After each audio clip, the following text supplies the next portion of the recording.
ಅಯ್ಯೋ ಹೋಗಿ ಸರ್, ಯಾವನಿಗೆ ಬೇಕು ಸರ್, ಯಾವ ನನ್ನ ಮಗನಿಗೆ ಬೇಕು ಸರ್. ಟೆನ್ಷನ್ ಟೆನ್ಷನ್ ಸರ್, ಊರೆಲ್ಲ ಟೆನ್ಷನ್. ನಮಸ್ತೆ, ಗುಡ್ ಮಾರ್ನಿಂಗ್ ಎಲ್ರಿಗೂ. ಬನ್ನಿ ನನ್ನ ಈ ಹೊಸ ವ್ಲಾಗ್ಗೆ. ತಿರ್ಗಾ ಒಂದು ಒಳ್ಳೆ ಟ್ರಿಪ್ ಹೋಗ್ತಾ ಇದ್ದೀವಿ. ಆಫ್ಟರ್ 2 months ಗ್ಯಾಪ್ ಆಗಿಬಿಟ್ಟಿತ್ತೆ, ಅದು ಹೋಗಿರಲಿಲ್ಲ.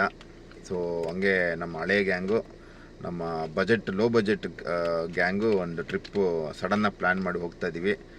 ಮೇನ್ ಈ ಟ್ರಿಪ್ಪು ತಮ್ಲೈನ್ ನೋಡಿರ್ತೀರ, ಆ ರೀಸನ್ಗೆ ಹೋಗ್ತಾ ಇರೋದು. ತಲೆ ಕೆಟ್ಟೆ ಊರು ಬಿಟ್ವಿ ಅಂದ್ಬಿಟ್ಟು. ಸೊ ತಲೆ ಕೆಟ್ಟೋಗ್ಬಿಟ್ಟು ಊರು ಬಿಡೋಣ ಅಂತ ಪ್ಲ್ಯಾನ್ ಮಾಡಿಬಿಟ್ಟು ಹೋಗ್ತಾ ಇದ್ದೀವಿ. ನಮ್ಮದೊಂದು ಫೇವ್ರೇಟ್ ಸ್ಪಾಟು, ಇಯರ್ಲಿ ಒಂದ್ಸರಿ ಮಸ್ಟ್ ಹೋಗ್ತೀವಿ, ವಿಸಿಟ್ ಮಾಡ್ತೀವಿ. ಕುದುರೆಮುಖ ಅಂತ ಸ್ಪಾಟು ಇಡೀ ವರ್ಲ್ಡಲ್ಲೇ ಸಿಗೋಲ್ಲ. ಅಲ್ಲಿ ಹೋಗ್ಬಿಟ್ರೆ ನೆಮ್ಮದಿ ಜೀವನ. ಆಗ ಹೋಗ್ತಾ ಇದ್ದೀವಿ. ನಮ್ಮ ಜೊತೆ ನಮ್ಮ ಜಗದೀಶ್ ಇದ್ದಾರೆ. ಸೊ ಅವರು ಆ ಪ್ರಯುಕ್ತನೇ ಟ್ರಿಪ್ ಹೋಗ್ತಾ ಇರೋದು. ಆಸೆಪಟ್ಟು ಹೋದ ವರ್ಷ ಇದೇ ಟೈಮ್, ಇದೇ ಮಂತು, ಇದೇ ಎಂಡಲ್ಲಿ ಹೋಗಿದ್ವಿ. ಈ ಸರಿನೂ ಸೇಮ್ ಹೋಗ್ತಾ ಇದ್ದೀವಿ. ಈ ಸರಿ 3 ಜನ ಹೋಗ್ತಾ ಇರೋದು. ಇನ್ನೊಬ್ಬ ವಿದ್ವಾಂಸ ನಮ್ಮ ಜೊತೆ ಇಲ್ಲ, ಅದ್ರ ಬದಲು ನಮ್ಮ ಅಣ್ಣ ಬರ್ತಾ ಇದ್ದಾರೆ. ನಮ್ಮ ಅಣ್ಣ ಒಬ್ಬರು ಆ್ಯಡ್ ಆಗ್ತಿದ್ದಾರೆ ಇವಾಗ. ಸೊ 3 ಜನ ಹೋಗ್ತಾ ಇದ್ದೀವಿ. ಸುಮ್ಮನೆ ರಿಲ್ಯಾಕ್ಸ್ ಮಾಡೋಕ್ಕೆ, ಪೀಸಾಗಿ ನೆಮ್ಮದಿಯಾಗಿರೋಣ ಅಂದ್ಬಿಟ್ಟು, ತಲೆ ಕೆಟ್ಟೋಗ್ಬಿಟ್ಟು ನಾವು ಊರು ಬಿಡ್ತಾ ಇದ್ದೀವಿ. ಸಾಕು ಊರು ಸವಾಸ ಅಂದ್ಬಿಟ್ಟು ಒಂದು 3 ದಿನ ಊರು ಬಿಟ್ಟು ಹೋಗ್ತಾ ಇದ್ದೀವಿ. ಆ ಜಾಗದಲ್ಲಿ ಸ್ವಲ್ಪ ನೆಟ್ವರ್ಕು ಸಿಗೋಲ್ಲ, ಆದ್ದರಿಂದ ನೆಮ್ಮದಿಯಾಗಿರ್ಬೋದು. ಈಗ ನಮ್ಮ ಅಣ್ಣ ಬರ್ತಾರೆ, ತೋರಿಸ್ತೀನಿ ನೋಡಿ.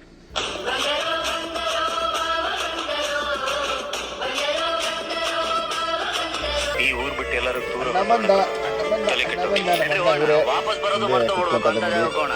ಈ ಟ್ರಿಪ್ಪಿನ ಮುಖ್ಯ ಕಾರಣ ಅವರೇ ನಮಗೆ ಸರಿ ಹೋಗ್ಲೇಬೇಕು, ತಲೆ ಕೆಟ್ಟೋಗಿದೆ, ಊರು ಬಿಡೋಣ ಅಂತ ಹೇಳಿದ್ದೆ ಅವರು. ಹಾಗಾಗಿ ಟ್ರಿಪ್ ಹೋಗ್ತಾ ಇದೀವಿ.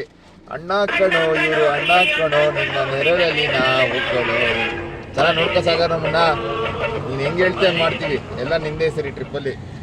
ನಾವಿವಾಗ ಆಲ್ಮೋಸ್ಟ್ ಕಳ್ಸ ರೂಟಲ್ಲಿದ್ದೀವಿ. ನಮ್ಮ ಡ್ರೋನ್ ಪ್ರತಾಪ್ ಅವರು ಸಿಕ್ಕಿದ್ದಾರೆ, ಬಿಗ್ ಬಾಸ್ ಡ್ರೋನ್ ಪ್ರತಾಪ್ ಅವರು. ನೋಡಿ ತೋರಿಸ್ತೀನಿ. ಜಗದೀಶ್, ಡ್ರೋನ್ ಪ್ರತಾಪ್ಗೊಂದು ಆ ಹೇಳಿ. ಡ್ರೋನ್ ಪ್ರತಾಪ್ ಇಲ್ಲಿದ್ದಾರೆ ನೋಡಿ. ಒಂದು ದಿನ ಡ್ರೋನ್ ಪ್ರತಾಪ್ ಅವರು ಅದು ಹಾರ್ತು, ಕೆಲಸ ಮಾಡ್ತಿದ್ದಾರೆ. ಯಾವ ಲೆವೆಲ್ ಹಾರ್ತು ಅಂದ್ರೆ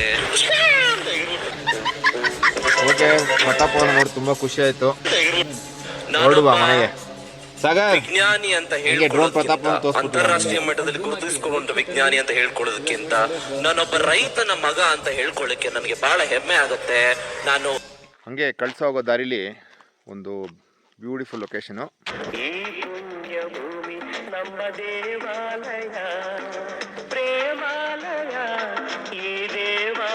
ಕಳ್ಸಕ್ಕೊಂದು 15-16 ಕಿಲೋಮೀಟರ್ ಇದೆ. ಬ್ಯೂಟಿಫುಲ್ ಪ್ಲೇಸ್ ಇದು. ಇಲ್ಲಿ ನಿಂತು ಒಂದು ಸ್ವಲ್ಪ ಹೊತ್ತು ರಿಲ್ಯಾಕ್ಸ್ ಮಾಡೋಕ್ಕೆ ಬೊಂಬಾಟ್. ಗುಮ್ಮಿ ಕಂಡ್ ಕೆಫೆ ಅನ್ನೋ ಒಂದು ಜಾಗ. ನಾವು ಯಾವಾಗಲೂ ಕಳ್ಸಾಗ ಹೋಗ್ಬೇಕಾದ್ರೆ ಇಲ್ಲಿ ನಿಲ್ಲಿಸಿ ಒಂದು ಕಾಫಿ ಕುಡಿದು ಒಂದು ಕ್ಯಾಶ್ಯೂನೆಟ್ ಪೆಪ್ಪರ್ ತಿಂದು ಅಭ್ಯಾಸ. ಏನಕ್ಕೆ ಇಲ್ಲಿ ನಿಲ್ಲಿಸ್ತೀವಿ ಅಂದರೆ, ಈ ಪ್ಲೇಸ್ ಏನಕ್ಕೆ ನಿಲ್ಲಿಸ್ತೀವಿ ಅಂದರೆ ಇಲ್ಲಿಂದೊಂದು ಬ್ಯೂಟಿನ ಸವಿಯೋಕ್ಕೆ. ನೋಡಿ ತೋರಿಸ್ತೀನಿ.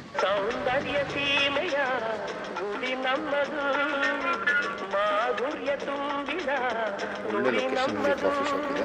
ಸೊ ಹಾಗಾಗಿ ನಿಂತು ಕಾಫಿ ಕುಡಿದು ಹೋದರೆ ಒಂದು ಸಮಾಧಾನ. ರೋಡ್ ಪಕ್ಕನೇ ಇರೋದ್ರಿಂದ ಏನು ಜಾಸ್ತಿ ಟ್ರಾವೆಲ್ ಮಾಡೋದು ಬೇಕಿಲ್ಲ. ಬಟ್ ಲೊಕೇಶನ್ ಮಾತ್ರ ಇದು ಎಕ್ಸ್ಟ್ರಾರ್ಡಿನರಿ ಲೊಕೇಶನ್. ಒಂದು ಬ್ರೇಕು, ಕಾಫಿ, ರೆಸ್ಟ್ ರೂಮು, ಒಂಚೂರು ಸ್ನ್ಯಾಕ್ಸು.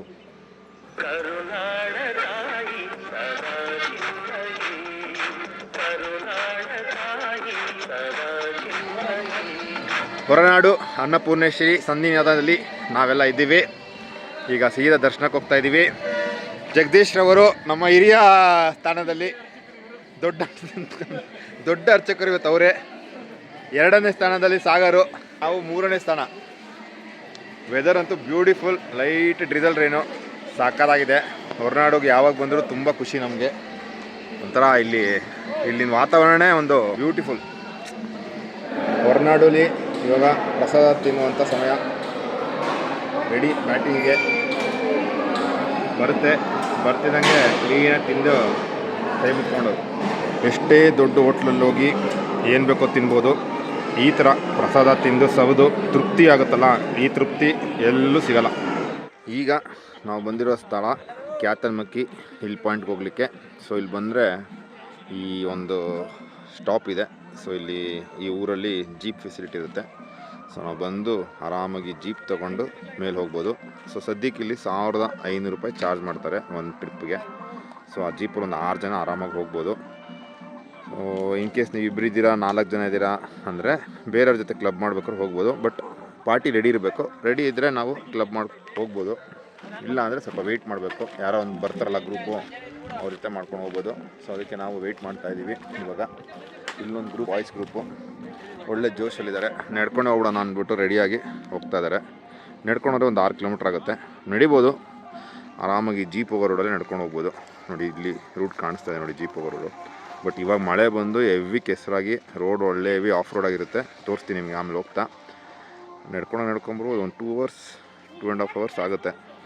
ಬಟ್ ಅದು ಒಂದು ಒಳ್ಳೆ ಎಕ್ಸ್ಪೀರಿಯೆನ್ಸು. ಈ ವೆದರಲ್ಲಿ ಆರಾಮಾಗಿ ನಡ್ಕೊಂಬರ್ಬೋದು. ಮಳೆ ಬಂದರೆ ಸ್ವಲ್ಪ ಕಷ್ಟ ಅಷ್ಟೇ. ನೋಡೋಣ ಯಾವ್ದಾದ್ರು ಟ್ರಿಪ್ಪು ಬೇಗ ಬಂದರೆ ನಾವು ಅವ್ರ ಜೊತೆ ಕ್ಲಬ್ ಮಾಡಿಕೊಂಡು ಜೀಪಲ್ಲಿ ಒಂದು ಆಫ್ ರೋಡ್ ಮಾಡ್ಕೊಂಡು ಬೇಗ ಬರ್ಬೋದು. ವೆಯ್ಟ್ ಮಾಡಿ ನೋಡೋಣ. ನಿಮ್ಮ ಎಲ್ಲರ ಫೇವ್ರೇಟ್ ಬಿಸ್ಕೆಟ್ ಪಾರ್ಲೇಜಿ ಬಿಸ್ಕೆಟ್. ಎದ್ದು ತಿನ್ನಿ, ಮಸ್ತ್ ಮಜಾ ಮಾಡಿ. ಕೊನೆಗೂ ನಮಗೆ ಯಾರೂ ಬರಲಿಲ್ಲ, ಕಾಯಿದ್ವಿ ಒಂದು ಸ್ವಲ್ಪ ಹೊತ್ತು. ಜೀಪ್ ಸಿಕ್ತು. Old is gold. ಈ ಥರ jeep, off road jeep the best jeep ಇದು. ವಾರ್ಡ್ ಬಿಸಾಕ್ತದೆ. Mass ready for the off road. ನಿಮ್ಮ ಹೆಸರು? ದೀಕ್ಷಿತ್ ಅಂತ ಹೇಳಿ ಸರ್. ದೀಕ್ಷಿತ್ ಅಂತ. ನಮ್ಮ ಇಲ್ಲಿ ಕ್ಯಾತನ್ ಮಕ್ಕಿಗೆ ಜೀಪ್ ರೆಡಿ ಬಂದರೆ ನೀವು ನೋಡ್ಬೋದು. ಅವ್ರು ಸಿಕ್ಕಿದ್ರೆ ಅವ್ರ ಜೀಪ್ನ ತೊಗೊಂಡು ಹೋಗಿ ಒಂದು ರೈಡು. ಈ ಓಲ್ಡ್ ಜೀಪಲ್ಲಿ ಹೋಗೋಂಥ ಅನುಭವ ನಿಮಗೆ ಹೊಸ ಜೀಪ್ಗಳಲ್ಲಿ ಸಿಗೋಲ್ಲ. Okay sir. ಇದು ಚೆಕ್ ಪೋಸ್ಟು ಹೋಗೋಕ್ಕೆ ಮುಂಚೆ. ಸೊ ಇಲ್ಲಿ ಟಿಕೆಟ್ ತೊಗೊಬೇಕು. ಪರ್ ಹೆಡ್ 50 ರೂಪಾಯಿ ಚಾರ್ಜ್ ಮಾಡ್ತಾರೆ. ಇದು ಫಾರೆಸ್ಟರ್ ಕಡೆಯಿಂದನೇ ಮಾಡ್ತಾರೆ, ಅದು ಯಾವುದು ಪ್ರೈವೇಟ್ ಅಲ್ಲ. ಟಿಕೆಟ್ ತೊಗೊಂಡು ಹೋಗಿ ಇಲ್ಲಿಂದ ಶುರು ಆಫ್ ರೋಡ್. ಫುಲ್ ಜಿಗ ಖತರ್ನಾಕ್ ಆಫ್ ರೋಡ್ ಇದು. ಮಳೆಗಾಲದಂತೂ ಮಳೆ ಸುರಿತಾ ಇದ್ರಂತೂ ಇನ್ನೂ ಕಷ್ಟ. ಬಟ್ ಈಗಲೂ ನೋಡಿ ರೋಡು ಫುಲ್ ಒಳ್ಳೆ ಹಳೆ ಜೀಪಲ್ಲಿ ಬಂದ್ರೆ ಮಜಾ ಇದೆ.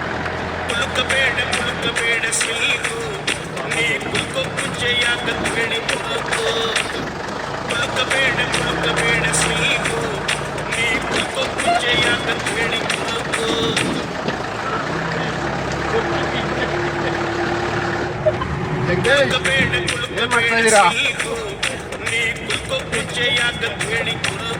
ಜ್ಯೂಸ್ ಕುಡಿದ್ರಲ್ಲ ಎಲ್ಲ ಹೊರಗಡೆ.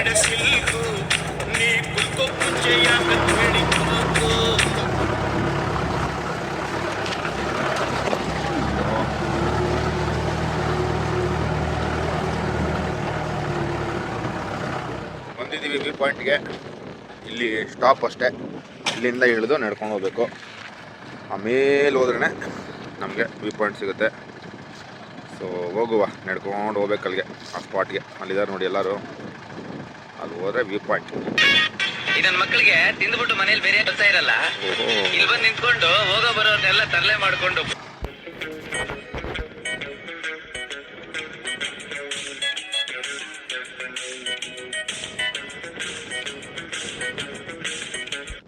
ಗಾಳಿಗುಡ್ಡ ಅಂತ ಇದು ಫೇಮಸ್ ಆ್ಯಕ್ಚುಲಿ.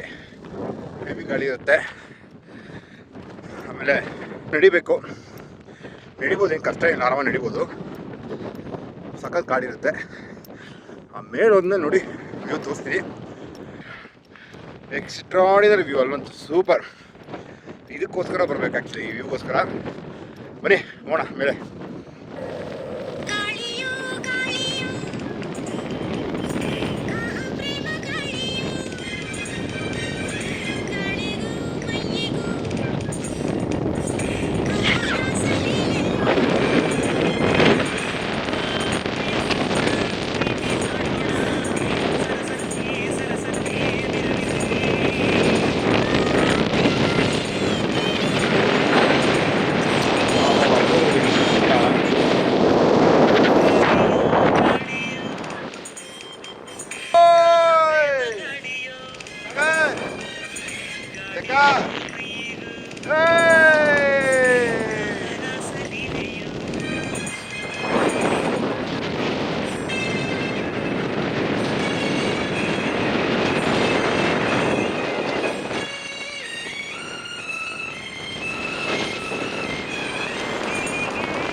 ಅನಿಸುತ್ತೆ.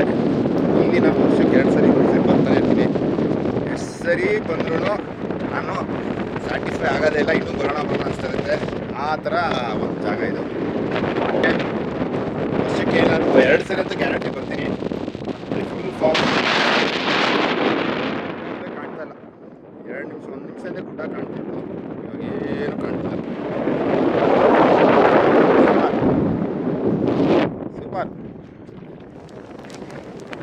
ಆರಾಮಾಗಿ 3 ಜನ ಈ ಜಡಿ ಮಳೆ, ಈ ಕ್ಯಾತನ್ ಮಂಕಿ ಹಿಲ್ನ ಎಂಜಾಯ್ ಮಾಡ್ಕೊಂಡು ಕೂತ್ಕೊಂಡಿದ್ದೀವಿ. ಜಾಗ ಚೆನ್ನಾಗಿದೆ ಜಾಗ, ಒಳ್ಳೆ ವೆದರು, ಸಿಲಿಂಡರ್ ಪಿಯರು. ಹೇಳಿ ಸಾಗರ್ ಏನು ಹೇಳ್ತಾ ಇದ್ರಿ? ಇಷ್ಟು ಚಳಿಯಲ್ಲಿ ಕರ್ಕೊಂಡ್ಬಂದು ಜರ್ಕಿನ್ ಶೂಸು ಏನು ಪ್ಲಾನ್ ಮಾಡ್ಕೊಂಡ್ರೆ ಬಂದ್ಬಿಟ್ಟಿರಿ ನಾವು. ಹೊಡೆಯಪ್ಪ. ಏನು ಕಾನ್ಸೆಪ್ಟ್ ಅಂದರೆ ಜರ್ಕಿನು ಶೂಸು ಎಲ್ಲ ಹಾಕ್ಕೊಂಡು ಬಂದ್ಬಿಟ್ಟು ಇದನ್ನ ಎಂಜಾಯ್ ಮಾಡಲಿಲ್ಲ ಅಂದರೆ ಏನು, ಎಲ್ಲ ಬಿಚ್ಚಿ ಬರಬೇಕು ನೋಡಿ. ಕೂದಲು ಬೆಟ್ಟಾಗಬೇಕು, ಮುಖ ಬೆಟ್ಟಾಗಬೇಕು, ಕಾಲು ಬಟ್ಟೆ ಎಲ್ಲ ನೆಡಿಬೇಕು, ಕೆಸರಲ್ಲಿ ನೆಡಿಬೇಕು, ಆವಾಗಲೇ ಮಜಾ. ಎಲ್ಲ ಡೆಕಾಥ್ಲಾನ್ಗೆ ಹೋಗ್ಬಿಟ್ಟು ಜರ್ಕಿನು ಶೂಸು ಜಾಕೆಟು, ಒಂದು ಹಿಡ್ಕೊಳ್ಳೋ ಕೋಲು, ಒಂದು ಬ್ಯಾಗು, ಒಂದು ಛತ್ರಿ ಎಲ್ಲ ತಂದ್ಬಿಟ್ಟು ಇದನ್ನ ಎಂಜಾಯ್ ಮಾಡಲಿಲ್ಲ ನನಗೆ. ನೋಡಿ ಇಲ್ಲಿ ಹೆಂಗಿದೆ ನೋಡಿ, ಈ ಮಳೆ ಈ ಗಾಳಿ ಹೆಂಗಿದೆ ಅಂದರೆ ಈ ಥರ ನ್ಯಾಚುರಲಾಗಿ ಎಂಜಾಯ್ ಮಾಡಬೇಕು. ಇಲ್ಲಿರೋ ಜನಗಳು ಹೆಂಗೆ ಇದನ್ನೆಲ್ಲ ಸವಿತಾರೆ, ನಾವು ಬೆಂಗಳೂರಿಂದ ಬಂದ ಮೇಲೆ ಇವೆಲ್ಲ ಸೌದು ಅನುಭವಿಸಿ ಮನಸ್ಫೂರ್ತಿ ತೃಪ್ತಿಗೊಂಡು ಹೋಗ್ಬೇಕು ಮನೆ ಕಡೆಗೆ. ಹೋಗ್ಬಿಟ್ರೆ ನಮ್ಮ ಹುಡುಗರು ಸಾಕು ಅಂದ್ಬಿಟ್ಟು ಮಳೆ ಜಾಸ್ತಿ ಆಯಿತು ರೈಟ್. ನನಗಂತೂ ಈ ಥರ ಜಾಗನ ಬಿಟ್ಟು ಹೋಗೋಕ್ಕೆ ದೇವರನೇ ಮನಸ್ಸಿಲ್ಲ. ಯಾರಾದರೂ ನಮ್ಗಿಲ್ಲೇ ಒಂದೇನಾದ್ರು ಸೆಟ್ಲ್ ಮಾಡ್ಕೊಂಡ್ಬಿಟ್ರೆ ನೆಮ್ಮದಿಯಾಗಿ ತಿನ್ಕೊಂಡು ಆರಾಮಾಗಿರ್ತೀವಿ. ಇದ್ರೆ ನೆಮ್ಮದಿಯಾಗಿರ್ಬೇಕು. ಸಿಕ್ಕಾಬಡೆ ಮಳೆ ಬಂದ್ಬಿಟ್ಟು ಮಳೆ ಬಂದು ಅಷ್ಟು ಏನು ಕಾಣ್ತಾನೆ ಇರಲಿಲ್ಲ. ಇವಾಗ ಸ್ವಲ್ಪ ಸಿಕ್ಕಾಬಡೆ ಮಳೆ ಬಂದ್ಬಿಟ್ಟು ಅದನ್ನು ಹೊಡ್ತಿದ್ವಿ, ಏನು ಕಾಣ್ತಾನೆ ಇರಲಿಲ್ಲ ಆಗ್ತಿದ್ವಿ. ಇವಾಗ ಸ್ವಲ್ಪ ಕಾಣ್ತಾ ಇದೆ. ಬಟ್ ಜಾಗ ಮತ್ತು ಮಳೆ ಬಂದ್ರೂ ಒಂಥರ ಪ್ಯಾಕಪ್. ಇವ್ರು ಬೇರೆ ವೆಡ್ಡಿಂಗ್ ಫೋಟೋಶೂಟ್ ಬಂದಿದ್ರು ಕಪಲ್ಸು, ಪಾಪ ಅವರೆಲ್ಲ ಪ್ಯಾಕಪ್ ಮಾಡ್ಕೊಂಡು ಹೊರಟ್ರು. ಪಾಪ ಕರ್ಕೊಂಡು ಹೋಗ್ತಾರೆ. ಹೆವಿ ಮಳೆ ಬಂದ್ಬಿಡ್ತು. ಸಾಗರ್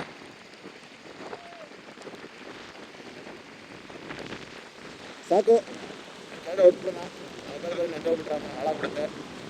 ಫಸ್ಟ್ ಮಳೆ ಬೀಳಲಿ, ಆಮೇಲೆ ವಿಡಿಯೋ ಮಾಡ್ತೀನಿ. ಇದು ಇವಾಗ ನಾವು ಇನ್ನೊಂದು ದೇವಸ್ಥಾನಕ್ಕೆ ಬಂದಿದ್ದೀವಿ. ಅಂದರೆ ಯಾವಾಗಲೂ ಹೊರನಾಡಿಗೆ ಬರೋದು ಕಾಮನು. ಹೊರನಾಡಿಂದ ಒಂಚೂರು ಮುಂಚೆನೇ ಒಂದು ರೈಟ್ ಮೇಲೋಗುತ್ತೆ. ಮೇಲೆ ಬಂದರೆ ಒಂದು ವಿಘ್ನೇಶ್ವರ ದೇವಸ್ಥಾನ ಇದೆ, ಸಿದ್ಧಿವಿನಾಯಕ ದೇವಸ್ಥಾನ ಅಂತ. ಸೊ ಇಲ್ಲಿ ಬರುವಂಥ ಅಭ್ಯಾಸ ಇದೆ. ಸೊ ನೋಡಿ ಇಲ್ಲಿ ಕೆಳಗಡೆ ಇರೋದೆ ಇವೆಲ್ಲ ಹೊರನಾಡು. ಹೀಗೆ ಹೊರನಾಡಿಂದ ಮೇಲೆ ಬಂದರೆ ನಮಗೆ ಸಿಗುವಂಥ ದೇವಸ್ಥಾನ ಸಿದ್ಧಿವಿನಾಯಕ ದೇವಸ್ಥಾನ. ಬನ್ನಿ ಸಿದ್ಧಿವಿನಾಯಕ ದೇವಸ್ಥಾನದ ಒಂದು ಆಶೀರ್ವಾದ ತಗೊಂಡು ಮುಂದಕ್ಕೆ ಹೋಗೋಣ.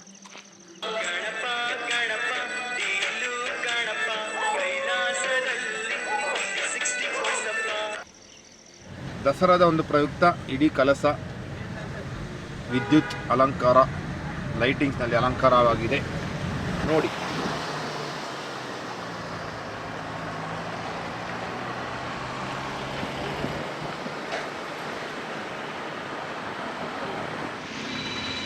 ದಿನ ಒಂದು ಇಲ್ಲಿಗೆ ಕೊನೆ ಆಗ್ತದೆ ಐಸ್ ಕ್ರೀಮ್ನೊಂದಿಗೆ. ನಮ್ಮ ಜಗದೀಶ್ ಅವರು ಎಲ್ಲೋದ್ರು ನಮಗೆ ಐಸ್ ಕ್ರೀಮ್ ಅಂತೂ ಕೊಡಿಸ್ತಾರೆ, ಬಿಡಲ್ಲ. ಯಾವ ಟ್ರಿಪ್ ಹೋದ್ರು ಗಡ್ಬಡ್ಡು ಏನು ಕೇಳಿದ್ರು ನಮಗೆ ಕೊಡಿಸ್ತಾ ಇರ್ತಾರೆ. ಇವರೊಬ್ಬರ ಅಣ್ಣ ಅವರೊಬ್ಬರ ಅಣ್ಣ ನಮಗೆ ಚೆನ್ನಾಗಿ ನೋಡ್ಕೊತಾರೆ ಪಾಪ. ಸೊ ಇಲ್ಲಿಗೆ ಡೇ 1 ವೀಡಿಯೋ ಮುಗೀತು. ಡೇ 2 ಏನೇನಾಗುತ್ತೆ ನೋಡೋಣ. ಸೇವ್ ಬಾಯ್ ಗುಡ್ ನೈಟ್.